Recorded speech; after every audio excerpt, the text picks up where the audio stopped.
안녕하세요. 반갑습니다. 저는 동탄지역 청담어학원 예비로학원 대표원장 경문국이라고 합니다. 요즘 날씨가 정말 무더워요. 그쵸? 근데 오늘 이제 귀한 발걸음 해주셔서 함께 해주신 학부모님들께 진심으로 감사 인사드립니다. 자, 오늘 홍보물에서 보셨겠지만 오늘은 일반적인 이제 프로그램 설명회는 아니고요. 이제 입시 영어의 방향을 이제 전문가와 함께 고민하고 이야기를 하는 자리라고 생각을 해주시면 좋을 것 같습니다. 자, 저희가 이제 필요한 자료는 물론 이제 PPT로 보도하기는 할 건데 저희가 오늘 대부분의 내용은 주혜연 선생님과 제가 이제 대화 형태로 이제 진행을 하게 될 거다라고 알고 계시면 좋을 것 같아요. 제가 시작하기에 앞서가지고 요즘 이제 학부모님들께서 이제 겪게 될 수 있는 이제 문제와 고민에 대해서 먼저 언급을 하고 좀 시작을 하고 싶거든요. 그게 뭐냐면은 이런 게 있어요. 초등학교 때 영어를 어느 정도 잘하면은 고등학교 때에도 잘하게 될 것이다 라는 기대가 있어요. 근데 그게 좀 다소 막연합니다. 그죠? 그리고 또한 이제 원어민 영어 그리고 내신과 입시 영어 중에서 저 하나를 선택해야 되는 거 아닌가 라는 혼란이 이제 시작이 되기도 합니다. 그죠? 그래서 아이의 시기가 달라질 때마다 학원 바꿔야 될까 또는 학습 방법 바꿔야 될까 이런 고민이 생기실 거예요. 그래서 결국은 뭐냐면은 도대체 우리 아이가 고등 내신과 수능 영어에서 1등급을 받기 위해서는 초등부터 도대체 뭘 해야 되냐 이런 부분에 좀 고민이 되실 겁니다. 그래서 오늘 좀 핵심으로 전하고 싶은 메시지를 좀 미리 좀 말씀을 드리면은 우리 이제 홍보물에도 써 있었지만 입시 영어의 필요 조건이 달라지고 있습니다. 초등과 중등, 고등은 이제 영어 난이도만 달라지는 게 아니라 요구하는 역량 자체가 좀 달라지게 되는 거거든요. 그래서 저희가 미리 말씀드리고 싶은 거는 원어민 영어 그리고 입시 영어는 뭔가 대립되고 뭐 선택하는 게 아니라 시기에 맞게 연관하는 게 좀 많이 중요합니다. 그래서 오늘은 이러한 문제의 고민과 이제 원인을 좀 함께 살펴본 다음에 함께 이제 시기별로 어떤 로드맵을 가져가야 될지에 대해서 이야기하는 자리를 가져보도록 하겠습니다. 좀 많이 기다리셨을 텐데 이제 연사분을 소개해 드리려고 해요. 근데 제가 지금 어떤 생각이 드냐면은 너무 유명하셔서 제가 굳이 장황하게 설명할 필요가 있나? 라는 생각이 들기는 한데 그래도 간단하게 말씀을 드리면 이투스 그리고 EBS에서 1타 강사로 이제 활동하고 계시고 그리고 실제로 이제 유퀴즈와 같은 방송에도 많이 출연하셔가지고 대외적으로도 많이 알려지셨습니다. 이제 실제 고등하고 고등 내신 변화 그리고 이제 학생들이 왜 고등학교에서 여러 가지 문제점들을 겪는지 어떤 아이들이 잘하는지에 대해서 이제 명확하게 설명해 주실 수 있는 분이라고 생각을 합니다. 그러면 따뜻한 박수로 선생님 맞이해 주시면 감사하겠습니다. 네, 안녕하세요. 제가 얼마 전에 신문에서 요즘 대한민국에서 가장 교육열이 핫한 곳이 바로 여기 동탄이라고 들었는데 이렇게 만나 뵙게 돼서 정말 반갑습니다. 혹시 예전에 유행했던 시집 중에 내가 지금 알고 있던 걸 그때도 알았더라면 이라는 책이 있었는데 혹시 기억하실런지 모르겠어요. 제가 벌써 이제 영어를 가르친 지가 20년이 다 되고 하는데요.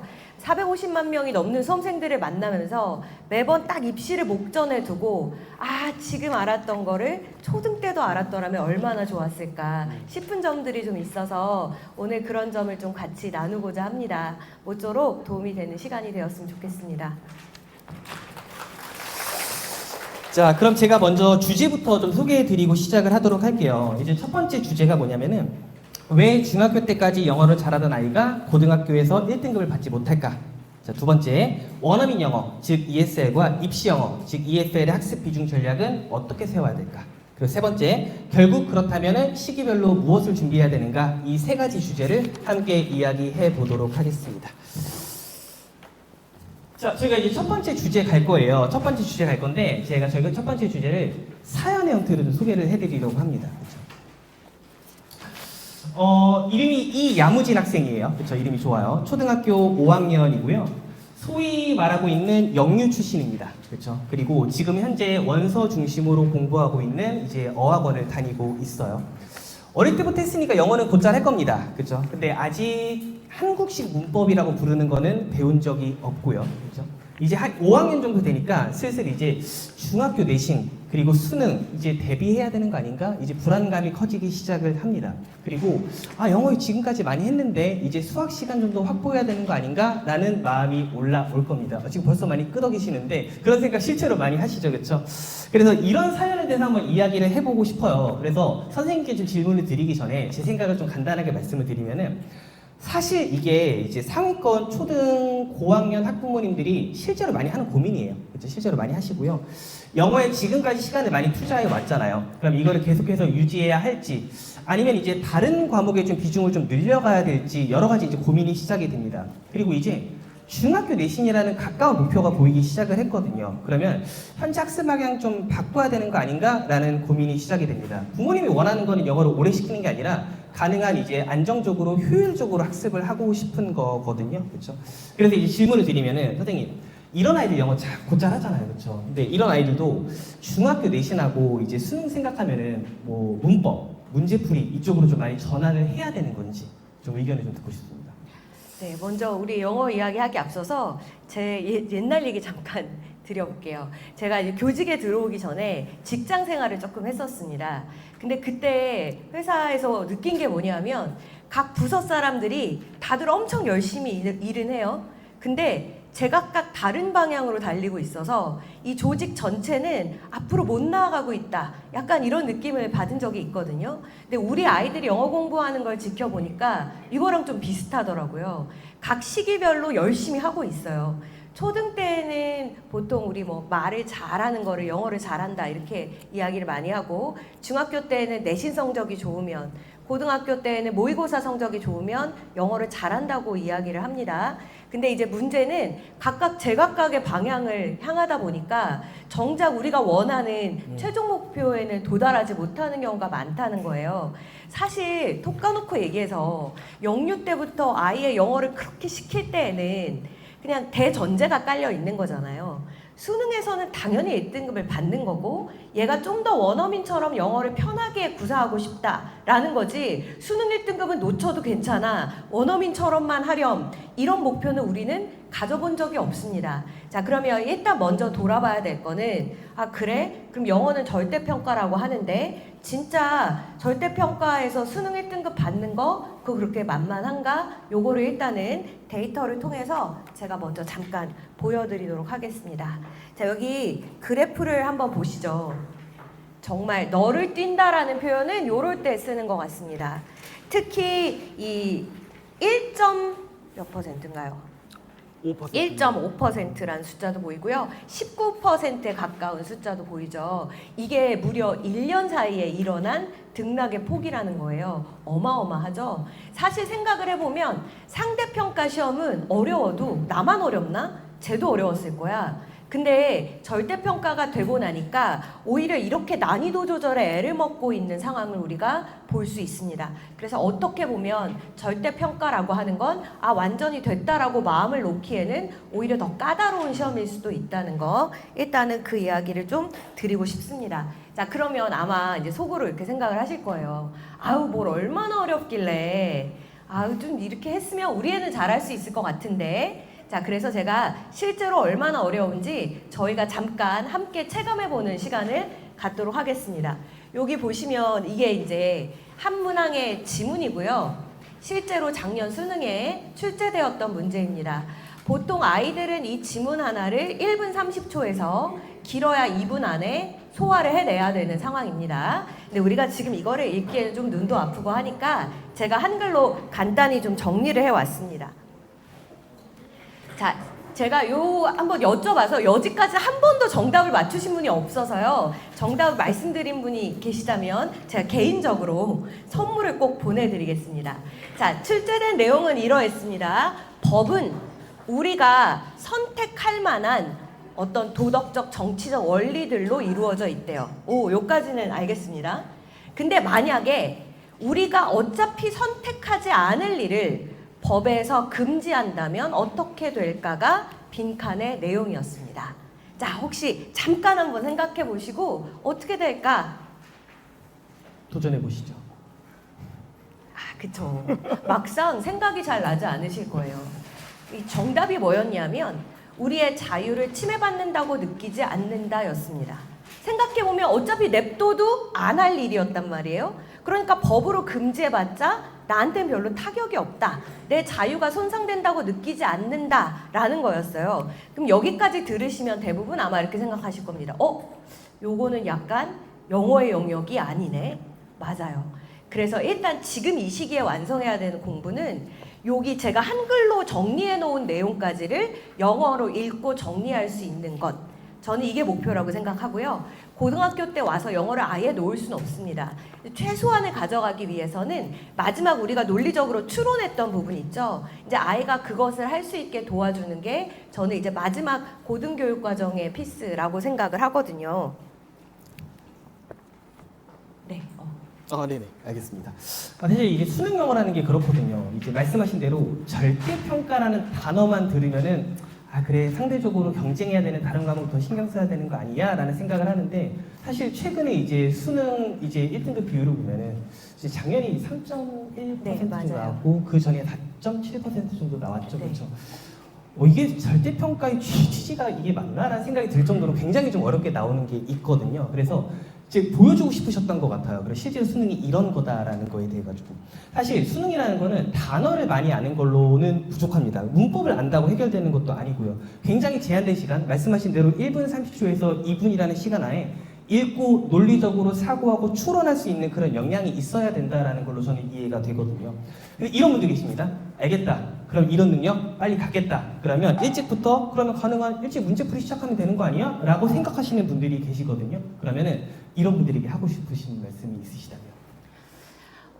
진짜 많이 듣는 얘기가 요즘 대치동 쪽에서는 이제 수능 영어를 초등학교 6학년 때 끝내야 된다. 그래서 이제 중1 때까지는 수능 시험을 얘 집에서 풀려봐서 원하는 등급이 나오게 한 다음 그 다음에 이제 영어는 손을 떼고 수학에 집중하는 방식으로 공부를 가져가겠다. 이제 이렇게 말씀하시는 분들을 정말 많이 만납니다. 그래서 이제 이 시기에 시작되는 가장 안타까운 현상이 뭐냐면 기출문제집을 막 풀리기 시작하는 거예요.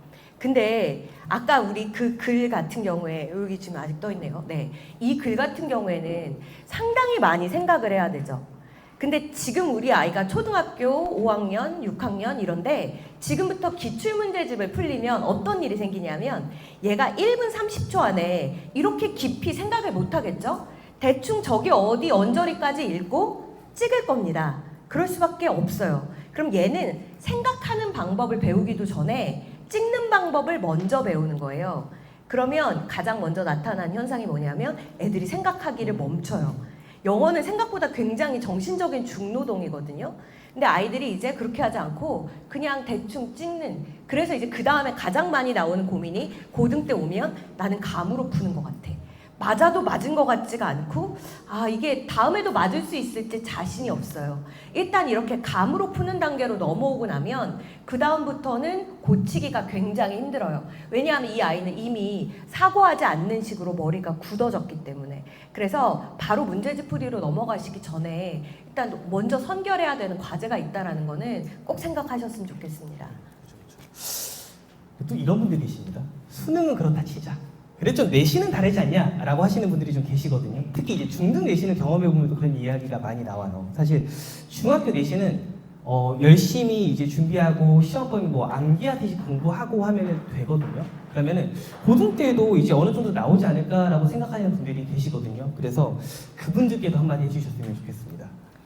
네, 일단은 중학교 내신이랑 고등학교 내신은 완전히 다른데요. 다르다라는 말은 많이 들어보셨겠지만 구체적으로 어떻게 다른지는 잘 모르실 거예요. 일단 시험 범위를 한번 말씀드려보겠습니다. 시험 범위 같은 경우에 중학교는 대부분이 교과서에서는 80% 정도가 출제가 되고요. 나머지 20% 정도가 부교재에 해당하는 유인물로 출제가 됩니다. 근데 고등학교 같은 경우에는 교과서가 한 번 시험에 2단원 이상 들어가지 않아요. 나머지는 고1, 2를 기준으로 했을 때는 EBS에서 사용하는 올림포스라는 교재를 가장 많이 부교재에 포함을 시키시고요. 그 다음에 기본으로 모의고사 2회 분량 정도랑 그 다음에 유인물이 들어가게 됩니다. 그럼 일단은 시험 범위가 엄청나게 많죠. 그래서 일단 범위 자체가 틀려서 이거를 시험 기간에만 달달달달해서 준비한다? 이건 일단 상당히 힘들다는 생각을 하셔야 되겠고요. 그 다음에 아직 이 얘기는 하시는 전문가들을 제가 많이 못 뵀는데 최근 학교 현장에서 아주 급격하게 달라진 게 있습니다. 뭘까요? AI의 등장입니다. 예전에는 선생님들도 예를 들어 특히 좀 연세가 있으신 학교 선생님이라든지 뭐 외국에 체류 경험이 없으신 분들이 또 대부분이실 테니까 이 교과서에 있는 거를 내가 마음대로 리라이팅을 해서 출제를 한다? 이거는 엄청난 리스크가 있었기 때문에 기존에는 소위 말하는 변형이라고 하는 게 어떤 형태로 이루어졌냐면 단어 몇 개를 유의어로 바꾸는 형식이에요. 그러면 내신 학원에서 준비시키기가 쉽죠. 이게 핵심어인데 얘야 요거는 요 비슷한 단어로 바꿔 쓸 수 있어. 그럼 그거 외워서 아이가 준비할 수 있었단 말이에요. 근데 최근에 그 제자들이 뭐라고 얘기하냐면 선생님 저희 학교 시험 문제 좀 보세요. 그래서 왜? 봤더니 결말이 완전히 다시 쓰여진 거예요. 그래서 예를 들면 부교재에서는 긍정적인 스트레스의 긍정적인 측면을 다루는 것이었다면 이 글은 부정적인 쪽으로 결론이 바뀌어 있는 겁니다. 외워서 풀지 못하게끔 하겠다는 거죠. 그래서 이 AI의 활용으로 지금 이제 지문의 변형 정도가 과거랑은 정말 비교할 수 없는 수준으로 달라졌다는 거. 일단 이걸 꼭 생각하셔야 되고, 그리고 사실 저는 그렇게 바람직한 방향이라고 보진 않습니다만 최근에 정말 많이 나타나고 있는 경향의 또 하나가 뭐냐면 대비할 수 없는 부분을 정말 시험에 많이 출제합니다. 제가 아까 모의고사 말씀드렸잖아요. 모의고사 아예 수업하지 않고 시험 범위에만 넣는 학교들이 대부분이라고 보시면 돼요. 그나마 모의고사는 어디서 나올지라도 알죠. 그것조차 알려주지 않는 학교들이 정말 많습니다. 최근에는 그냥 주제 분야만 알려주는 학교들도 꽤 있어요. 환경에서 2문제, 문화에서 3문제 이런 식으로요. 그건 사실 대비할 수 없는 거랑 마찬가지잖아요. 그래서 이제 과거에 생각했던 또 중학교식 내신이 고등학교에서 통하지 않는 점이 많다라는 말씀을 꼭 드리고 싶습니다. 그래서 일단 영어의 기초 체력이 너무너무 중요하고요. 근데 제가 이제 이렇게 말씀드리는 것보다 그래서 어떻게 출제되는데 아마 이제 구체적으로 출제되고 있는 그 비중을 좀 보시고 싶을 것 같아요. 그래서 이 인근에 있는 주요 학교들의 출제 기준표를 준비를 했습니다. 자, 잠깐 쭉 한번 눈으로 훑어보시죠. 자료도 갖고. 네, 자료도 보고 계시니까 좀 넘겨보시면 이제 여기 보이는 것보다 더 많은 자료들이 있을 겁니다. 일단 눈에 띄는 게 하나 있습니다. 어떤 비중이 굉장히 높은가요? 수행평가 비중이 정말 높죠. 절반 정도를 차지하고 있는 걸 보실 수 있습니다. 그 다음에 또 하나 특징이 있어요. 저희가 생각했던 거랑 조금 다른 점. 선원 수령 비중이 학교마다 완전히 들쑥날쑥하긴 합니다만 영인 학교들도 꽤 있습니다. 그리고 생각보다 그렇게 높지는 않아요. 그런데 여기서 이제 주의하셔야 될 점은 선호른 수령이 단 5%라도 들어가면 그게 우리 아이의 내신 등급을 좌우한다고 보시면 돼요. 왜냐하면 여기서 주로 배점도 크고 감점도 많이 이루어지기 때문에 사실 아이들은 가장 고민하는 게 이 선호른 수령 파트라고 하는 겁니다. 자, 그러면 지금 우리의 고등학교가 수학도 해야 되고 할 거 많은데 지금 당장 뭘 할 수 있느냐, 사실 그게 궁금해서 여기 오신 거잖아요. 그래서 조금 더 구체적으로 제가 수행평가가 어떻게 출제가 되고 지금 우리가 할 수 있는 게 뭔지에 대해서 말씀을 드릴게요. 자, 일단 우리 여기 가장 위에 있는 나루고인가요? 이 학교의 예시를 한번 보겠습니다.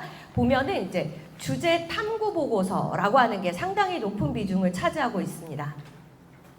자, 우리 한번 이렇게 생각을 해볼게요. 최근 들어서 이런 이야기 많이 들으셨을 거예요. 학생부가 정말 중요해졌다. 입시에서 학생부가 차지하는 비중이 정말 높아졌고, 그리고 특히 학생부의 질적인 깊이가 정말 중요한 시대가 됐다라는 말씀을 들어보셨을 겁니다. 근데 일견 좀 이해가 안 될 거예요. 아니 보니까 옛날에 그 쓰던 자율봉사 빠졌다던데, 수상 경력 이제 그런 거 못 적는다던데, 자율동아리 이것도 안 된다던데, 아니 차 떼고 포 떼고 다 못 적는다면서 도대체 뭐를 어떻게 질적으로 깊이 있는 학생부를 만들라는 거야? 맞아요. 이제 그 고민이 시작이 됩니다. 그래서 이제 저희가 해야 되는 작업이 뭐냐면, 예를 들어 저렇게 주제 탐구 보고서가 나왔어요. 그런데 교과서를 보니까 AI의 발전이라는 지문이 나왔습니다. 자, 그러면 우리 아이는 어떻게 대비해야 되냐면 그 지문을 잘 읽고 이 탐구 보고서 때 이런 발표를 해야 돼요. 저는 AI의 발전과 함께 생기는 AI의 편향성을 다뤄보겠습니다. 그래서 걔가 거기에 대해서 발표를 하는 거예요. 그리고 독서 활동도 관련된 독서들로 채웁니다. 그리고 나서 얘가 이제 마지막 진로에 대해서 이야기를 할 때 저는 이런 AI 편향 문제를 해결하기 위해서 AI 법률 분야로 관심을 갖고 싶습니다. 그러니까 이렇게 이어지는 스토리 라인을 만들라는 거죠. 참 많은 생각이 듭니다. 많은 생각이 들지만 하지만 일단은 어쨌든 교육부에서 추구하고자 하는 추구미가 뭔지는 아마 이제 이해를 하셨을 거예요. 네, 이런 꿈을 꾸고 이런 이상을 가지고 이렇게 만들어 나가는 거구나. 그래서 지금 우리 애가 고등학교에 가서 이거를 뭐 글쓰기를 그 자리에서 A부터 Z까지 한다? 이거는 현실적으로 불가능해요. 일단 단기간에 해결도 안 될 뿐더러 그렇게 하고 있을 시간이 없습니다. 근데 제가 실제로 청담호학원에 다녔던 이제 친구들을 만나서 이야기를 들어보니까 야, 너 수행 때문에 너무 힘들지. 수행은 또 꼭 같은 시즌에 모든 과목이 쏟아지거든요. 야, 너 잠도 못 자지 않아? 너무 힘들지 않니? 그랬더니 근데요, 저는 맨날 학원에서 하던 거라서요. 글쓰기 이런 거 진짜 금방 해요. 그냥 금방 했어요. 라고 얘기하더라고요. 그래서 이게 의외의 효과구나. 저는 좋은 성적 받는 것만 생각했는데 일단은 준비에 대한 비중이 확 낮아진다는 거. 그 다음에 또 하나 우리가 생각해야 되는 건 제가 교직에도 한 15년 정도 있었습니다만 그때만 해도 주로 말하기 수행평가하면 교과서에 다이얼로그가 나오거든요. A, B 나눠서 너는 A, 너는 B. 그래서 둘이 A, B 잘 외우면 만점 이렇게 줬단 말이에요. 근데 이제 그런 식이 아니죠. 탐구 보고서 발표와 같은 정말 프리스피치를 요구하는 형식으로 바뀌게 됐고 글쓰기도 과거에는 너 집에 가서 써와 이렇게 했단 말이에요. 근데 지금은 초안을 잡는 작업부터 마지막 퇴고하는 작업까지 과정을 평가한다는 게 어쨌든 교육부의 추구입니다. 그러다 보니까 프로젝트형으로 반드시 그 시간 안에 소화할 것을 요구하고 있거든요. 그러니까 미리 준비되어 있지 않으면 완전히 힘들다. 예전에 우리가 알던 그 수행평가의 시대는 갔다라고 생각하시는 것이 좋겠습니다. 사실 중학교 내신하고 고등학교 내신은 정말로 완전히 다르거든요. 그거를 이해하는 게 저는 중요하다라고 생각을 하고 있고, 중학교는 실제로 그래요. 이제 학생들이 이제 수업 시간에 이제 배운 거를 그게 그대로 나오거든요. 그거를 정확하게 이해하고 암기하고 그거를 잘 이제 재현해 내는 게 좀 중요한 게 중학교 시험이라고 보시면 될 것 같고, 고등학교는 정말로 처음 볼 수 있는 그런 자료들을 그 자리에서 읽고 생각하고 이해하고 심지어 자기 언어로 표현까지 해낼 수 있는 게 좀 중요한 게 이제 고등내신이다라는 거를 좀 말씀해 주셨다라고 저는 생각을 하고 있습니다. 근데 또 이제 당장 있는 것도 중등내신이긴 하잖아요. 선생님, 그럼 중등내신은 근데 우리가 보통 소위 말하는 한국식 문법 하긴 해야 되죠, 그렇죠? 사실 욕먹을까고 하고 제가 말씀을 드리는 건데요. 저희가 이제 크게 이렇게 지도를 놓고 봤을 때 초등에서 하는 공부랑 고등에서 하는 공부는 결이 크게 벗어나지 않아요. 그러니까 초등 공부를 원서 위주로 했다라고 했을 때 아까 읽고 생각을 정리하고 추상적으로 이 논리를 이렇게 만들어 나가는 과정과 고등 시험에서 요구하는 것이 크게 벗어나지 않습니다. 근데 유독 섬처럼 뚝 떨어져 있는 게 중학교 내신 시험이에요. 그래서 욕먹을 각오로 한 말씀 드리자면 중학교 내신 시험 꼭 만점 받아야 됩니까? 물론 어떤 특수목적 고등학교를 염두에 두고 계시다면 좀 다른 이야기겠지만 그게 아니라 우리 아이가 그냥 일반고에 가서 나는 좋은 대학에 진학했으면 좋겠다라고 했을 때 중학교 내신 시험에 만점을 목표로 두지 마시고요. 정상적인 경로로 갈 때 맞을 수 있는 최대점을 득점하겠다고 생각하셔야지 이걸 위해서 너무 벗어난 공부를 하면 그럼 정말 힘들어져요. 제가 대부분 만나는 친구들이 발음도 유창하고 뭐 본인들은 영유 출신이라고 굉장히 자랑스럽게 얘기를 하더라고요. 근데 너 왜 이렇게 1등급이 안 나오니? 이렇게 얘기하니까 다 하는 얘기가 있습니다. 제 영어 리즈 시절은요 초딩이었고요, 선생님. 그 뒤부터 쭉 쇠락의 길을 걸어서 지금 이제 리셋돼서 선생님을 만난 거예요. 그러니까 저를 만났다는 이야기는 정말 영어가 리셋됐다는 뜻이에요. 우리가 목표로 했던 건 저를 만나지 않고 그냥 얘가 영어는 쭉 마스터해서 바로 혼자 공부할 수 있는 단계로 넘어가고 싶었던 거잖아요. 그쵸? 자, 그러면 이제 구체적으로 뭐가 문제인지를 말씀드리겠습니다. 제 친구들만 해도 저를 만나면 야, 나 이제 중등 문법 학원 보내줘야 되는데 추천 좀 해봐 라는 얘기 진짜 많이 하거든요. 근데 이 문법 중심 공부로 완전히 돌아섰을 때 문제가 뭐냐면 일단 인풋의 양이 극적으로 줄어들어요. 한번 이렇게 말씀드릴게요. 문법 책 전체에 있는 예문의 양을 싹 다 합쳐서 더해보세요.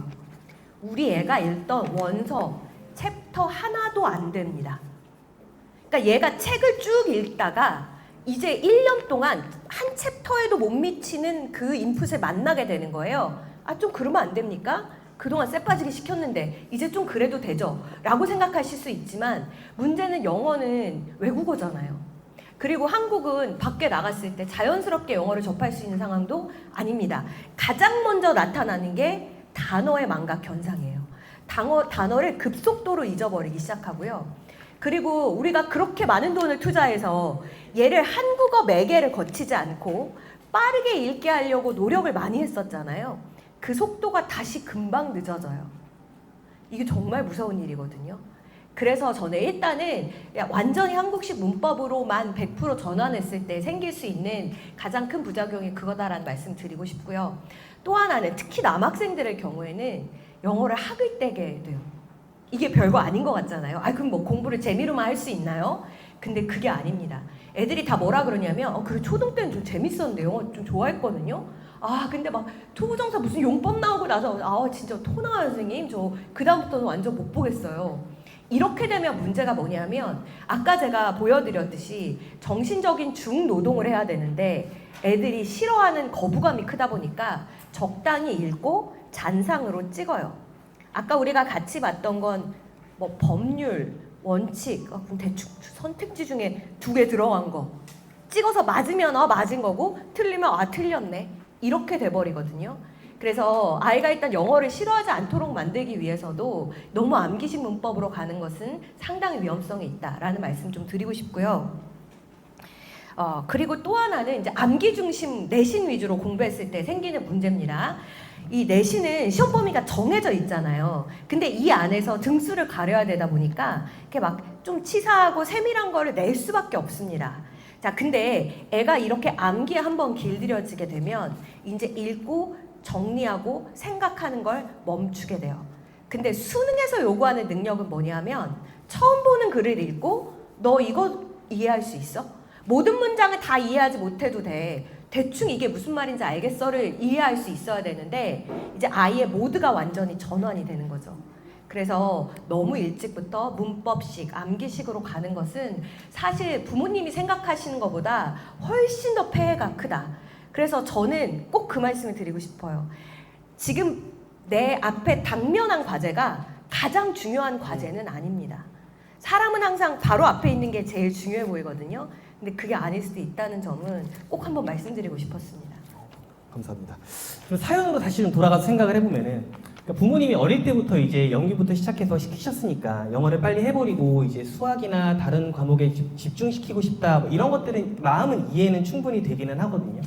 말씀하신 대로 이제 오히려 이제 중학교 때 이렇게 영어를 빨리 끝낸다라는 접근이 고등학교 때 오히려 더 많은 시간을 이제 할애하게 될 수 있는 그런 걸로 이어질 수 있기 때문에 중학교 때 절대 읽기와 표현의 양을 줄이지 마셔라 라는 말씀을 좀 드리고 싶고 그게 이제 고등학교에서 정작 필요한 유창성과 사고력이 약해질 수 있다라는 좀 말씀을 좀 드리고 싶습니다. 자, 수능 문제를 일찍 푸는 거 그리고 이제 수능에 필요한 역량을 기르는 거는 좀 다른 얘기다라는 건 충분히 이해하셨을 거다라고 생각을 하고 있고요. 문법을 본격적으로 언제 시작하지 그 시점을 고민하시는 게 아니라 지금 하고 있던 거 위에 그거를 어떻게 더 얹어가지를 좀 고민하시는 게 저는 맞는 생각이다라고 생각을 합니다. 자, 그럼 어떻게 해야 되냐에 대해 생각해봤을 때 일단 당연히 학습을 최종 목표를 고려하고 좀 설계를 하셔야 되는 거거든요. 그래서 중학교 내신을 기준으로 삼지 마세요. 삼지 마시고 그걸 위해서 학습 방법을 변경하지도 마시고요. 그렇죠? 그래서 고등 내신 그리고 이제 수능에 필요한 유창성과 사고력을 기르기 위해서 이제 이런 토대를 먼저 쌓는 게 저는 중요하다라고 말씀을 드리고 싶고 그리고 독해력 자체를 최대치로 끌어올리는 게 또 많이 중요하기는 합니다. 그래서 청담 다니면서 학술적 주제 충분히 많이 읽으시고 그리고 저희 청담과 에이프릴 수업 특징 아시잖아요. 원어민 선생님과 쌍방향적으로 수업을 하잖아요. 이거 하시면서 선생님이 질문하고 근거 말하고 답하고 이런 것들을 계속하면서 그런 생각할 수 있는 힘을 계속 길러주셨으면 좋겠어요. 그리고 뭐 에이프릴에 뭐 CTP라든가 청담에 C2라든가 프로젝트 활동하고 있잖아요. 이걸로 본인의 생각을 결과물로 표현하는 연습도 해야 되는 거고, 그리고 결국엔 저희가 디베이트라는 것도 하게 되는 거잖아요. 문법이라는 거는 저는 점진적으로 결합하면 되는 거라고 생각을 하거든요. 초등 고학년쯤부터 조금씩 익숙해지면 되는 거예요. 용어 같은 경우에는 조금 익숙해지면 되는 거고, 읽기 인풋하고 원어민 수업을 유지하면서 줄이지 마시고요. 그렇죠? 그리고 이제 뭐 지금같이 방학 기간에는 뭐 특강 같은 걸 활용해서 이제 용어를 익숙해져도 되는 거고, 그리고 꼭 특강을 하지 않더라도 저희 정규 과정의 디오픈 수업에서 문법을 하지 않습니까? 그래서 거기서 단계적으로 완성을 하면 좋을 것 같아요. 그렇죠? 그럼 이제 첫 번째 주제에 대한 이제 그 결론을 좀 짓자면은, 아까 말씀하신 것처럼 가장 가까운 목표가 이 아이의 최종 목표는 절대 아니다라는 거는 반드시 인지해 주셨으면 좋겠고, 문제풀이를 일찍 시작하는 것보다 고등학교에서 흔들리지 않도록 읽기 유창성, 사고력, 문해력, 표현력 이런 실력을 높인 다음에 시험 영어의 정확성을 점진적으로 더해 가시는 게 중요하고 현명한 선택이시다라는 말씀을 좀 드리고 싶습니다. 자, 그럼 첫 번째 주제는 좀 마무리를 하고 두 번째 주제로 가보도록 할게요. 두 번째 주제가 이건 다 보셨을 거고, 원어민 영어 ESL 그리고 입시 영어 EFL의 학습 비중 전략을 어떻게 가면 좋을까에 대한 이야기로 넘어가 보도록 하겠습니다. 사연이 하나 더 있습니다. 이번에는 학생 이름이 김청담 학생이고요. 6학년이에요. 그렇죠? 보니까 이제 뼛속까지 청담 학생인 것 같아요. 에이프릴 출신이고요. 현재는 청담어학원에 다니고 있습니다. 에이프릴 다니면은 말하기 쓰기 자연스러우시잖아요. 그 실력 갖고 있고요. 그리고 청담에 다니면서 읽기 수준도 많이 높아진 것 같습니다. 자, 근데 이제 이런 게 시작된 거예요. 요즘에 이제 맘카페에 들어가 봐요. 그리고 주변 어머님들과 만나서 커피 한 잔을 하다 보니까 이런 얘기를 합니다. 근데 내시 문법학원 언제 갈 거야? 아까랑 또 겹치는 내용이 있기는 하죠. 그렇죠? 근데 청담에 이제 이야기를 해봤어요. 아, 주변에서 이렇게 말하는데 어떻게 해야 될까요? 하니까 하시는 얘기가 원어민 영어 하래요. 그리고 유지하면서 입시 영어 붙이면 된다라고 하거든요. 그러니까 이제 고민이 되는 거죠. 원어민 영어 해야 돼?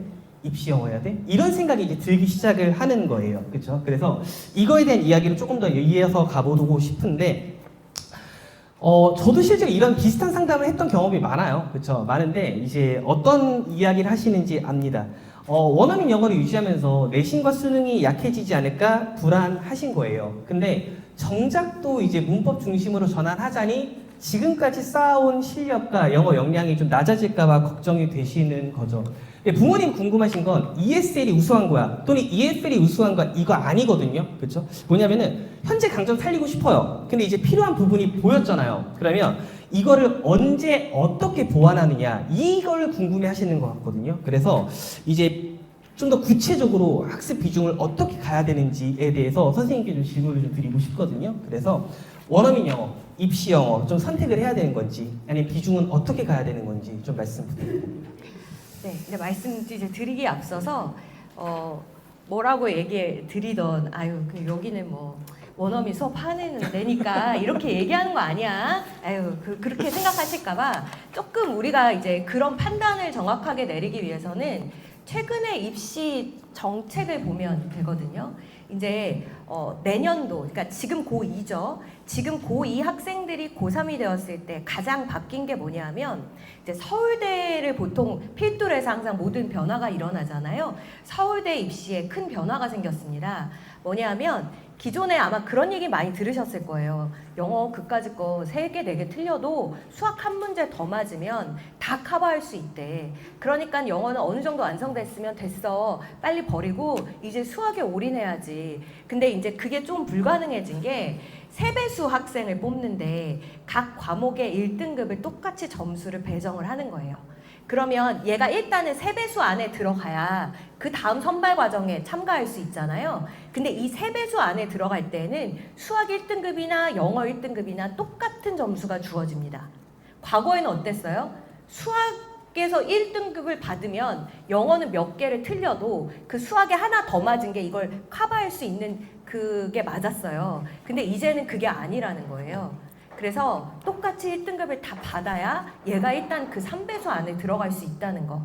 그리고 이렇게 서울대가 변했으니까 앞으로 다른 대학들도 따라올 가능성이 상당히 높다는 거. 아마 이렇게까지 지금 미리 준비하시는 분들이라면 다 상위권 대학을 목표로 하고 계실 겁니다. 그래서 이제 이런 경향도 조금 염두에 두고 계셔야 돼요.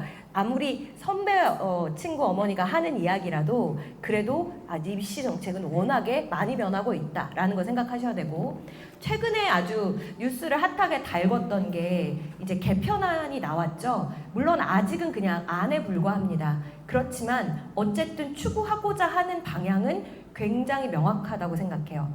제가 이명박 정권 시절에 평가원에 들어가서 그때 당시에 뭘 만들려고 했었냐면 말하기 평가, 쓰기 평가까지 토플형 모델을 한국으로 그대로 도입한다라는 게 이제 한때 엄청난 붐을 이루었던 시절이 있었습니다. 니트라는 시험이었어요. 근데 그때만 해도 이미 이제 한참 전이잖아요. 근데 이미 무슨 이야기가 나왔고 뭘 테스트했냐면 제가 거기 들어가서 AI 자동 채점이 가능하다는 거였어요. 그 당시엔 AI라는 얘기를 저는 처음 거기 가서 들어봤거든요. 그리고 실제로 뭘 했냐면 제가 아이들의 샘플을 몇백 건을 받아서 채점을 하고 AI가 돌려서 얼마나 점수가 일치하게 나오는지를 해봤습니다. 제가 굉장히 놀랐던 게 그 당시에도 이미 상당히 높았어요. 그럼 지금은 훨씬 더 발전했기 때문에 저는 조만간 가능해질 거라고 봅니다.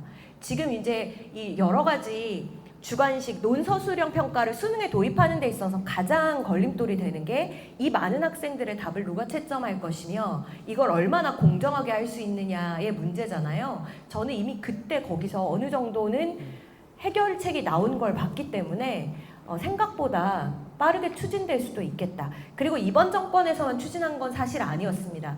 전 정권에서도 계속 나왔던 이야기예요. 그러니까 끊임없이 그 방향으로 밀어붙이고 있고 여론도 저는 조금씩 바뀌고 있다고 보거든요. 그런 의미에서 지금 우리가 준비해야 되는 건 지금 고3들의 입시와는 조금 달라야 될 수 있다는 거, 일단 그 생각을 좀 하셨으면 좋겠습니다. 자, 그러면 우리가 이제 어떻게 준비해야 될 거냐. 아까 말씀해 주셨듯이 지금 내가 갖고 있는 걸 다 버리고 새로운 무언가로 갈아탄다고 생각하지 마시고요. 지금 이미 잘하는 걸 최대한 지키면서 거기다가 보수공사를 해나가는 방식이라고 생각을 하셨으면 좋겠습니다. 자, 그럼 이제 구체적으로 학년별로 좀 말씀을 드릴게요. 우리 아이가 이제 초등학교 4학년에 접어든다. 그럼 맞아요. 이제 문법에 대한 노출을 시작해야 되는 단계입니다.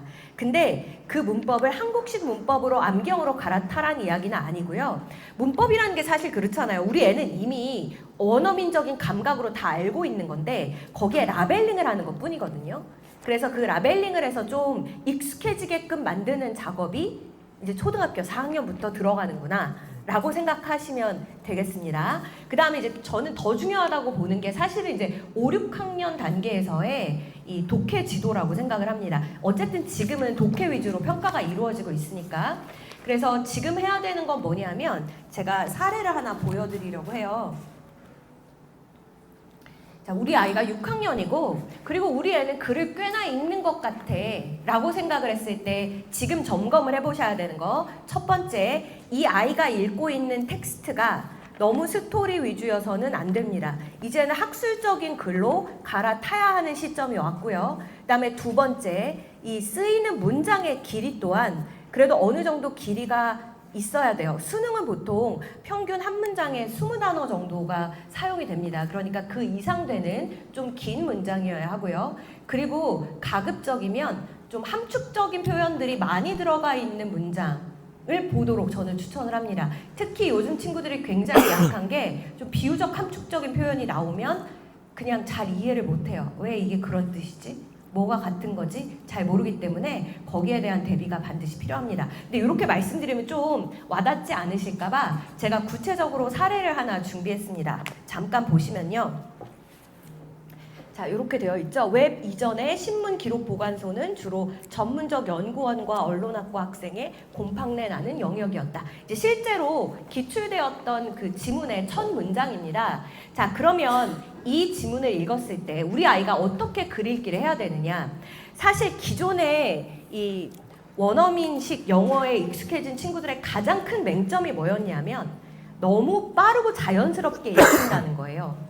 중간에 체크하는 게 하나도 없이 그냥 후루룩 읽히는 겁니다. 그래서 끝에 가서 보면 정확성이 비어있는 경우가 많아요.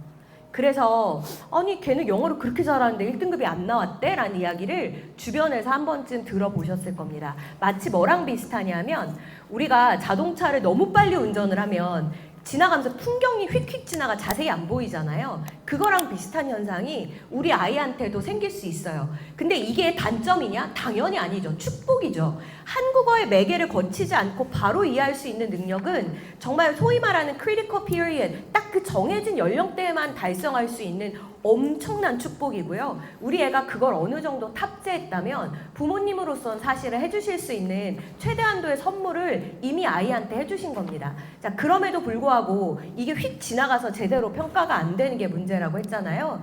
그러면 어떻게 해야 되냐면 아까 문제집식 풀이는 하지 말라며요. 그럼 얘가 정확히 읽었는지 안 읽었는지 어떻게 알아요? 사실 제일 좋은 방법은 물어봐 주는 거예요.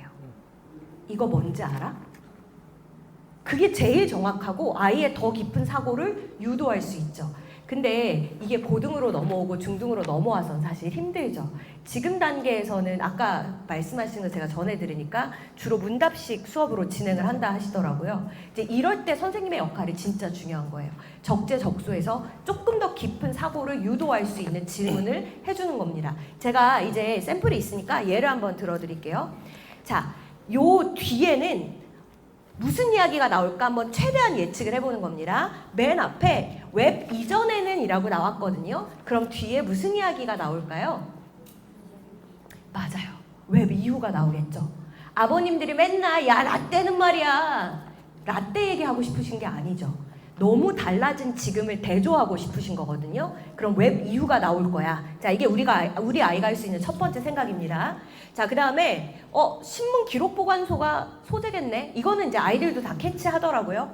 전문 연구원과 언론학과 학생은 누구를 대표하는 집단일까요? 맞아요. 소수의 전문가입니다.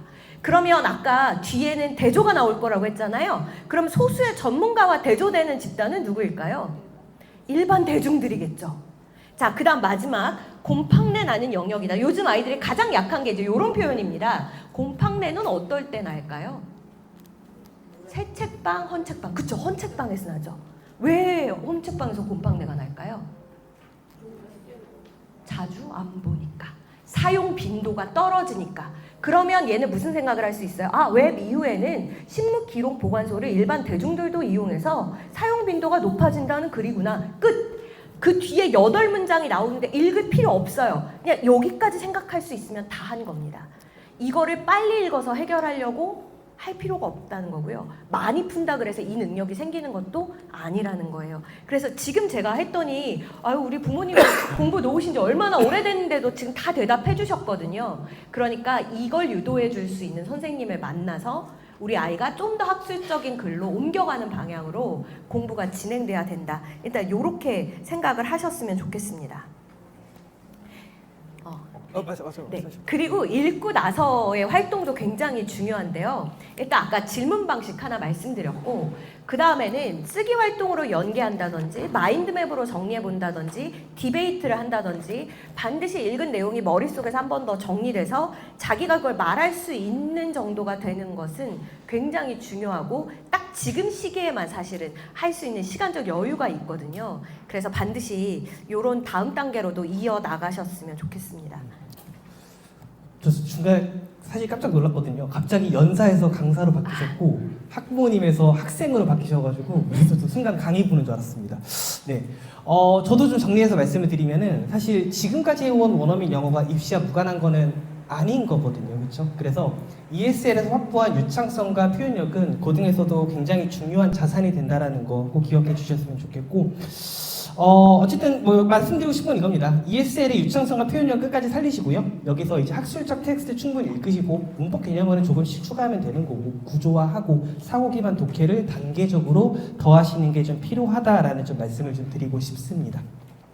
자, 생각보다 빠르게 이야기가 진행이 됐는데 저희가 이제 주제가 한 가지 더 있기는 해요. 한 가지 더 있는데 이게 뭐냐면 시기별 학습 전략에 대한 이야기를 좀 하려고 합니다. 뭐냐면은 사실 어느 정도 내용이 좀 겹치기도 했습니다. 그래도 한 번 더 정리하면 좋을 것 같은데 저희가 사실 첫 번째 주제에서 어떤 이야기를 했었냐면은 절대로 가까운 중학교 내신만 보고 영어 교육의 전체 방향을 흔드셔서는 안 된다라는 걸 좀 말씀을 드렸고, 두 번째 주제에서는 원어민 영어 그리고 입시 영어는 이제 둘 중 하나를 선택하는 게 아니라 아이의 성장 단계에 맞게 이제 점진적으로 결합하는 거다라고 말씀을 드렸습니다. 선생님께서 어느 정도 이제 힌트를 주시기는 했는데 이번에는 조금 더 구체적으로 한번 학년을 좀 정리해 주셨으면 좋기는 하겠어요. 실제로 오늘 초등 저학년 학부모님도 계시고 중간 학부모님도 계시고 고학년 학부모님도 계시거든요. 그래서 실제로 초3 때에는 이거 집중해라, 4, 5학년 때는 이거 집중하셔라, 6학년 이상 되면은 여기 집중해라를 좀 명쾌하게 좀 말씀해 주시면 좋지 않을까라고 생각을 합니다. 네, 아까 이제 변화한 수행평가에 대해서 말씀드렸기 때문에 요 대비를 할 수 있는 학년은 저는 최적의 학년이 3학년 시기라고 생각을 하거든요. 3학년 시기는 최대한 아웃풋에 집중해야 됩니다. 그래서 말하기, 쓰기 이런 것들이 이제 이때 자유로워지지 않으면 나이가 들면 들수록 점점 더 힘들어지는 거 아마 경험에서 잘 알고 계실 겁니다. 그리고 아까 수행평가는 이미 프로젝트형으로 바뀌었기 때문에 아이가 시간 안에 스스로 해결할 수 있는 능력이 없으면 이제 좋은 점수를 받기 힘들다.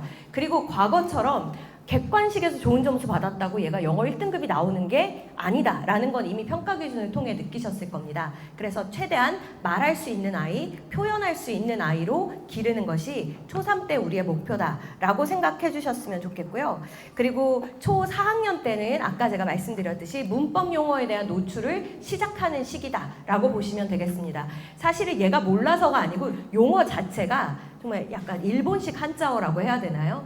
그런 것들이 너무 많아서 아이들이 힘들게 느끼는 경우가 많거든요. 그래서 그런 것들을 좀 친숙하게 너 이거 이럴 때 쓰잖아. 그래서 이 표현이 붙은 거야. 라는 식으로 하나씩 라벨링을 얹어간다라고 생각하셨으면 좋겠고요. 이제 가장 중요한 시기가 5학년에서 6학년 시기입니다. 아까 말씀드렸듯이 무엇을 읽느냐도 중요하고요. 어떻게 읽느냐도 중요합니다. 무엇을에 있어서는 학술적인 글, 그 다음에 다소 철학적인 글이 중요하다고 말씀드렸고 또 하나는요. 편식하지 않는 게 정말 중요합니다. 아까 수능에서는 처음 보는 글을 읽고 얘가 단시간 안에 그걸 파악할 수 있는 능력이 중요하다라고 말씀을 드렸잖아요. 그렇게 하려면 낯선 소재의 글을 굉장히 많이 접하는 훈련이 되어 있어야 돼요. 보통 원서 읽기의 장점 중에 하나를 배경 지식의 획득이라고 이야기를 하거든요. 그럼 보통 이렇게 생각하세요. 아, 아는 내용이 나오니까 편하게 이해할 수 있겠네. 맞아요. 그것도 큰 장점인데 근데 그거를 넘어서서 내가 모르는 내용이 나와도 나는 읽을 수 있어. 난 이미 많이 그런 경험을 해봤잖아. 이런 것을 쌓아주는 게 굉장히 중요하다라는 말씀을 꼭 드리고 싶고요. 어떻게 읽느냐에 있어서는 우리가 방금 몸소 한번 체험을 해봤습니다. 그래서 이때는 이제 이미 번역의 단계는 지나간 거예요. 그래서 읽은 내용에서 핵심 정보를 추출하고 얘들을 조합해서 뒤에 뭐가 올지를 예측하는 거. 사실은 가장 핵심은 이 예측에 있습니다. 뒤에 있는 모든 독서 활동은 자기가 한 이 예측이 맞았는지를 점검하는 용도다. 이제 이렇게 생각하시고 독서를 지도해 나가셨으면 좋겠습니다. 제가 좀 그걸 정리를 해보면 이거죠. 초등학교 3학년 이하 좀 저학년이다 하면은 영어를 사용할 수 있는 아이가 되어야 되는 거예요. 그렇죠? 그리고 4, 5학년 전 되면 이제 구조적으로 이해하고 설명할 수 있는 아이가 되어야 되는 거죠. 그리고 6학년 이상 되면은 영어를 읽고 생각하고 예측까지 할 수 있는 아이로 가야 된다라고 저는 이해를 하거든요. 그럼 동탄에서 어떻게 할 것이냐라고 생각을 했을 때 이거거든요. 저희를 어떻게 활용하시면 되냐? 일단 초등학교 3학년 이하는 에이프릴 어학원 보내시면 됩니다. 그렇죠? 에이프릴 어학원에서 ESL 몰입 환경에서 영어에 충분히 노출시키세요. 영어를 영어 자체로 받아들일 수 있도록 하시면 됩니다. 그래서 여기서 말하고 쓰고 프로젝트 하면서 표현력 만드시고 자신감 만들고 하면 되는 거예요. 그러다가 학생이 4학년에서 5학년쯤으로 이제 바뀌게 될 겁니다. 그러면 그때 청담으로 이어가시면 돼요. 그래서 ESL 기반 유지하면서 여기에 이제 문해력, 사고력을 이제 강화하면 되는 겁니다. 말씀하신 대로 이제 질문에 대한 근거를 말하고 구조화하고 요약하고 하면서 읽기와 쓰기의 역량을 좀 깊이 있게 확장해 나가는 거다라고 생각을 해주시면 될 것 같고, 그리고 이제 예비 중등쯤 되면 이제 입시영어 결합하는 거예요. 그래서 디오픈 하면서 이제 학술적으로 청담에서 지문 읽고 쓰고 토론하는 거 유지하시면서 디오픈에서 중고등 내신 하시고 수능에 필요한 정확성 얹어 가시면 되는 겁니다. 그렇죠? 자꾸 디오픈 하는데 제가 이제 디오픈이 그래서 뭐가 그렇게 특별한데? 라고 말했을 때 저는 강력하게 말씀드릴 수 있는 건 이거거든요. 디오픈의 가장 큰 차별점은 청담의 독보적인 ESL과 결합한다는 거예요. 그렇죠? 이걸 같이 하기 때문에 여기 큰 차별성이 저는 있다라고 생각을 하거든요. 수업 자체의 특징 있죠. 커리큘럼의 특징 있죠. 근데 이거는 학생들이 직접 경험하고 느끼게 될 거거든요. 왜냐면은 저희 수업 자체가 그래요. 디오픈 수업 자체가 이제 고등 때 하는 이제 수능의 방식이 있을 거고 저희 시기에 하는 수능의 방식이 따로 있을 거라고 저는 생각을 해요. 저희 디오픈 수업 자체가 판서를 일단 최소화합니다. 그리고 선생님과 쌍방향적으로 뭔가 질문을 하고 대답을 하고 이해하고 구조화시키는 그런 연습을 하는 게 저희가 하는 입시 영어 방식이거든요. 그래서 그게 결국 이쪽으로 가기 위한 과정이었구나를 저희가 이제 결과로서 느낄 수 있도록 해드리도록 하겠습니다. 근데 또 이런 게 있습니다. 아, 우리 아이 한 6학년쯤 됐는데 원어민 영어도 해야 되는 거 알겠는데 많이 하지 않았어요. 좀 늦었는데 뭐 괜찮을까요? 하시는 분들도 계시는데 그래서 저희가 또 이번 가을 학기에 이제 청담 TS라는 걸 또 론칭을 해요. 이게 뭐냐면은 원어민 영어 하기는 해야 돼요. 근데 이걸 좀 빨리 가야 되잖아요. 이제 중학교 가기 전에. 그래서 지금 원어민 영어에서 실질적으로 가장 필요한 게 뭐냐라고 했을 때 일단 reading 그리고 writing 이 부분은 정말 핵심적으로 저는 많이 필요하다고 생각을 하거든요. 입시에 있어가지고. 그래서 reading에 있어서도 이제 reading 뭐 스킬이라든가 comprehension 쪽에 집중을 하고 라이팅 같은 것도 유창하게 쓰는 것도 중요한데 정확성에 좀 더 초점을 두어가지고 이쪽을 좀 빠르게 속진 과정으로 초등 6학년 때 좀 마무리할 수 있는 과정을 좀 저희가 만들었어요. 그래서 이거를 이제 디오픈과 같이 병행을 하면서 중학교 때는 저희가 말하는 그 이상적인 청담의 과정으로 다시 한번 이제 들어올 수 있도록 하는 그런 것들을 마련해 뒀으니까 이것도 참고해 주시면 좋을 것 같고요. 저희가 이런 것들을 다 실행할 때 저희가 원칙으로 갖고 있는 게 있습니다. 뭐냐면은 저희는 에이프릴이든 청담이든 디오픈이든 이 세 개 학원, 이 세 개의 브랜드를 서로 다른 프로그램, 다른 학원, 다른 무언가라고 좀 나눠서 생각하지는 않거든요. 그러니까 아이가 결국 최종 목표를 향해서 영어 성장을 해 나가는 단계잖아요. 여기에 이제 시기나 비중이 조금씩 달라지기만 하는 하나의 최종 로드맵입니다. 하나의 이제 통합된 로드맵이라고 생각을 해주시면 될 것 같고, 그래서 단순하게 몇 학년 됐으니까 가세요, 뭐 무슨 레벨이니까 가세요 이렇게 하지 않고 아이의 성취도나 목표, 개별 상담을 통해서 이런 식으로 맞춤형 설계해 드린다라고 생각을 해주시면 좋을 것 같아요. 그리고 원어민 수업, 그리고 한인 수업 역할은 분명히 다릅니다. 하지만 목표는 하나로서 가고 있다는 것도 좀 말씀을 좀 드리고 싶고요. 자, 어쨌든 제가 막 열을 내서 갑자기 말을 하는 것 같아가지고 오늘 어쨌든 저희가 여러 가지 이야기를 좀 다루기는 했는데 결국에는 이제 하나의 질문으로 연결이 되고 있는 거거든요. 뭐냐면은 우리 아이가 어릴 때부터 지금까지 해온 영어 학습이 결국 고등학교 내신과 수능에서 1등급으로 갈 수 있는 방향으로 가고 있는 것인가? 라는 질문으로 이제 시작이 되었다라고 생각을 해요. 그래서 오늘 어떤 이야기냐면은 중학교 내신을 잘 보는 거랑 수능 영어 1등급을 받는 거는 좀 다른 이야기일 수 있다라는 거. 그리고 ESL과 EFL은 하나를 선택하거나 무언가를 이제 배척하거나 그래야 될 대상은 아니라는 거. 그리고 시기별로 그런 로드맵이 필요하다라는 이야기를 좀 했습니다. 제가 이 자리를 빌어서 좀 약속이라는 식으로 이제 말씀을 드리면은 저희는 이제 동탄 지역에서 에이프릴, 청담, 디오픈까지 아이들이 끊기지 않고 계속 단절 없이 갈 수 있는 로드맵을 만들 거예요. 그리고 저희의 목표는 학생들이 영어학원 오래 다녔으면 좋겠다가 아니라 실제로 고등에서 필요할 수 있는 역량을 중등까지 최대치로 끌어올리는 게 저희가 하고 있는 역할이라고 생각을 해주시면 될 것 같고, 학생에 맞게, 목표에 맞게, 현재 상황에 맞게, 실력에 맞게 그 비중을 저희가 설계해 드리도록 하겠습니다. 자, 그래도 좀 선생님 이야기로 좀 다시 좀 마무리도 좀 넘어가고 싶은데, 들어보니까 동탄에 자주 오시지는 않으셨다고. 네. 그렇죠. 근데 이제 동탄 학부모님도 오늘 이제 처음 만나신 거잖아요. 그러면은 만난 김에 이 얘기는 내가 꼭 하고 가야겠다. 또는 이제 오늘의 총평 이런 게 있으시다면은 좀 시간 충분히 가지셔도 괜찮으니까 말씀해 주시면 감사하겠습니다. 네, 사실 드리고 싶은 말씀은 다 드렸습니다만 우리 이제 출근길도 그렇잖아요. 이게 10분만 빨리 나가면 엄청 편하게 갈 수 있는데 딱 10분만 늦어도 정말 지옥철이 기다리고 있더라고요. 저는 입시도 이거랑 굉장히 비슷하다는 생각을 많이 했습니다. 정말 딱 반발 먼저 출발하는 거, 그리고 제대로 목적지가 어디인지 알고 가는 것만으로도 우리 아이가 수험생활 동안 겪어야 되는 많은 시행착오들을 덜어줄 수 있거든요. 그래서 꼭 미리 잘 준비하시고 승리하는 입시 하실 수 있었으면 좋겠습니다.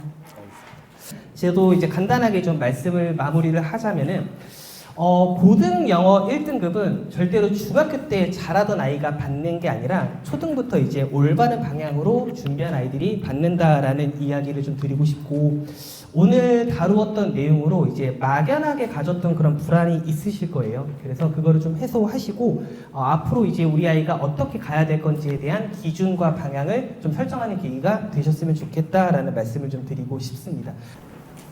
안녕하세요. 초등학교 3학년 아이 엄마고요. 아이가 학원에 다니는 걸 별로 좋아하지 않아서 원서 읽기 1학년부터 지금 꾸준히 하고 있고, 지금 한 4에서 5점대 소설을 넘어갔어요. 그런데 아이의 실력 점검을 위해서 청담이나 A1에 방학 때마다 가서 테스트를 하고 상담을 받고 있어요. 근데 커리큘럼 보면 저희 아이는 읽기가 거의 위주이기 때문에 특히나 쓰기나 그런 부분이 사실 되게 부족하거든요. 그래서 언제쯤 학원으로 이렇게 전향을 해야 되는지, 그게 지금 문제 고민인데 혹시 조언 좀 해주실 수 있나요? 보통 가장 이제 이상적인 언어학습이라고 했을 때 이제 인풋이 어느 정도 충분히 쌓이면 그 다음에 아웃풋을 유도하는 방식으로, 애기들도 뭐 한동안 말귀 빤히 알아듣는데 말은 못하잖아요. 근데 지금 아이의 경우에는 읽기가 어느 정도 많이 축적이 됐고 능숙해진 상태이기 때문에 제가 봤을 땐 지금이 이제 마지막 막차인 것 같습니다. 그래서 지금 이제 말하기 쓰기 단계로 넘어가는 거 굉장히 중요하고요.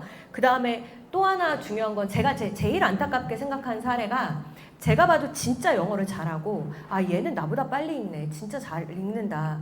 근데 1이 안 나오는 경우가 생각보다 꽤 있습니다. 근데 그 친구들을 보면 혼자서 그냥 쭉 넘겨 읽는 거에 너무 익숙해진 거예요. 이거를 딱 점검을 하고 정확하게 한 번쯤은 짚어주는 게 필요한데, 그게 없이 속도만 쭉 발달을 하다 보니까 내용이 갑자기 막 추상적이고 복잡해졌을 때 정리하는 게 잘 안 되더라고요. 그래서 읽기와 더불어서 꼭 그 읽은 내용을 정리하고 점검하는 과정은 필요하다고 생각하고요. 네, 다행히 또 아이가 읽기가 능숙하다고 하니까 잘 전환해 나갈 수 있을 것 같습니다. 네. 아까 주혜영 선생님께서 돈 판매하는 그거 설명하실 때 굉장히 감명을 받았고요. 근데 그 청담에서는 원어민 선생님들께서 그런 역할을 잘 해주셔야 되잖아요. 네, 맞습니다. 강사 질 관리를 어떻게 하고 계신지 궁금합니다. 강사실, 혹시 재원생이 아니신? 재원생. 재원. 네, 알겠습니다. 저희가 이제 입학 테스트를 하거나 그런 거 할 때 항상 말씀을 드리기는 하는데, 사실 이제 청담이 사실 브랜드 학원이잖아요. 사실 저희가 무슨 말을 하고 싶은 거냐면은 개별 강사의 역량으로 이제 성장한 학원은 아니에요. 그렇죠? 그래서 전국적으로 하지만 그 공통된 커리큘럼, 공통된 교육 과정을 똑같이 다 구현해야 됩니다. 그리고 일정 수준 이상 갖춰야 되는 거고. 그래서 강사 관리가 그래서 저희는 또 오히려 중요한 부분인 거거든요. 다들 상향 평준화가 되어 있어야 되는 거예요. 그렇죠? 학생들한테 이제 어떤 특정 텍스트를 주고서 알아서 수업해가 아니라 이 지문에 어떻게 접근하고 어떻게 관심을 끌고 배경 지식을 주고 어떤 질문들을 끌어내고 어떤 답변들을 유도하고 이렇게 생각하게 하고 구조화시키고 하는지를 알려줄 수 있어야 되는 거거든요. 그래서 저희가 이제 채용 단계부터 저희가 자체적으로 하지는 않아요. 저희가 이제 크레버스라는 이제 본사가 있어요. 본사 차원에서 채용을 같이 진행을 합니다. 그리고 채용을 했다라고 해서 오는 게 아니라 채용을 하게 되면 일정 기간 트레이닝이라는 걸 받습니다. 굉장히 가혹합니다. 참고로 말씀드리면. 그래서 가혹하게 그 안에서 한국의 교육, 그리고 커리큘럼, 그리고 이제 문화 이런 것들을 다 교육을 받아요. 그리고 그걸 통과한 강사에 한해서만 이제 청담에 이제 투입이 되어서 수업을 한다라고 생각을 해주시면 될 것 같고, 그렇게 했다고 끝나지는 않아요. 사람은 계속 교육을 받아야 되는 거거든요. 그렇죠? 그래서 매 학기마다 새로운 프로그램에 대한 교육, 그리고 지금 하고 있는 교육이 어떻게 또 발전시킬 수 있는지에 대한 교육이 매 학기 들어가고 있다라고 생각을 해주시면 됩니다. 그리고 그걸 관리해주는 원마다의 이제 헤드 강사가 있고요. 그리고 그걸 또 총괄하고 있는 패컬티 매니저도 저희가 있어요. 그래서 원어민 강사는 개별 강사의 개인기로서 수업의 질이 결정되지 않도록 상향 평준화될 수 있도록 본사 차원의 트레이닝, 그리고 내부의 이제 인력 구조로 이제 매니지 시스템으로 가고 있다라고 생각을 해주시면 좋을 것 같습니다. 네, 저희 매우 철저하게 운영하고 있습니다. 네, 6학년 지원생 학부모인데요. 저희 화성 지역 같은 경우는 부평주나 지역이잖아요. 그래서 사실 중학교 내신도 개인되는 지금 지켜내지 않지만 사실은 도입에 바로 지켜내기 때문에 무시할 수 없는 요소이기도 하고 사실 그래서 중학교 때 100점을 맞는 것도 중요하잖아요. 한 문제가 틀려도 원하는 학교에 갈 수 없는 상황이기 때문에 중학교 내신 관리를 어떻게 진행을 해주고 계신지 궁금합니다. 아, 제 질문이군요. 네, 네, 알겠습니다. 일단 저희가 이제 청담에서 하는 것과 그리고 이제 디오픈에서 하는 것들은 사실 생각해 보면은 고등에 좀 더 포커스가 가 있어요. 그렇죠? 잘 생각해 보시면은 청담에 어떤 실력의 학생들이 지금 다니고 있냐를 생각했을 때 초등 수준의 학생들은 단 한 명도 지원하고 있지 않습니다. 학생들은 중등 정도의 실력 또는 일반적인 고등 정도의 실력의 아이들이 다니고 있고 저희는 이 학생들이 이제 중학생이 됐을 때는 또 중등 실력은 또 없어요. 고등 이상의 아이들이 이제 지원을 하고 있는 거거든요. 그래서 정규 과정도 그렇고 디오픈 수업도 그렇고 고등 내신과 이제 수능에 초점이 가 있어요. 그럼 중등 내신 대비는 어떻게 하냐? 그때 한해서 진행을 합니다. 무슨 말이냐면은 학교마다 지필 평가가 이제 많게 되면은 이제 학기에 2번씩 총 4번이 있잖아요. 그러면 그 기간 이제 3주 또는 4주 동안에 정규 수업과 디오픈 수업을 잠깐 중단하는 거예요. 그리고 학교별 이제 출판사별로 이제 같이 수업을 하게 됩니다. 그때는 좀 보수적으로 준비를 해요. 중학교 내신이 어려워서가 아니라 일단 학교 시험은 그래도 중요하다고 생각을 합니다. 그래서 안정적으로 준비하기 위해서 내신만을 위한 수업이 3주에서 4주 정도 진행이 된다라고 생각을 해주시면 될 것 같고 그때 다시 한번 이제 시험 범위에 해당되는 그런 이제 문법의 이제 개념어들 정리하고 문제풀이 적용하고 이런 부분들 잡아주는 거예요. 중학교에 한해서는 문법이 좀 필요하거든요. 중요하거든요. 그래서 그거를 했을 때 실제로 저희 동탄 지역에 있는 세 브랜치 모두 내신 평균 점수는 저희가 블로그에 항상 공개를 하거든요. 저희가 전지원생 평균을 공개를 합니다. 이걸 하는 이유는 뭐냐면 저희는 보여드릴 수 있거든요. 그렇죠? 그러니까 각 학원에서 우리 어떤 학생 성적 30점 향상됐어요, 40점 향상됐어요. 저희 이런 광고 안 해요. 저희 그냥 전지원생 평균 이렇게 나왔어요. 이게 당연하다고 생각을 하니까. 그래서 말씀드리고 싶은 건 이거예요. 평소 수업은 이제 아예 진짜 언어 영역과 고등 내신, 수능에 포커스가 가 있다. 근데 중등 내신이 궁금하시다라면은 그 기간에 한해서 3, 4주 정도 대비 시간을 갖게 되고 그 출판사를 묶어서 문법 중심으로 그때 학교에 필요한 것들을 정리하고 결과가 잘 나온다라고 좀 말씀을 드리고 싶습니다. 초등학교 6학년 학부모인데요. 주희연 선생님이 이제 6학년부터는 이렇게 생각하고 예측하는 그런 훈련을 계속해서 해야 된다고 하는데 원장님께 여쭤보셨는데 그러면 지금 저희 애가 TO 수업을 들은 지 얼마 안 됐는데 네네.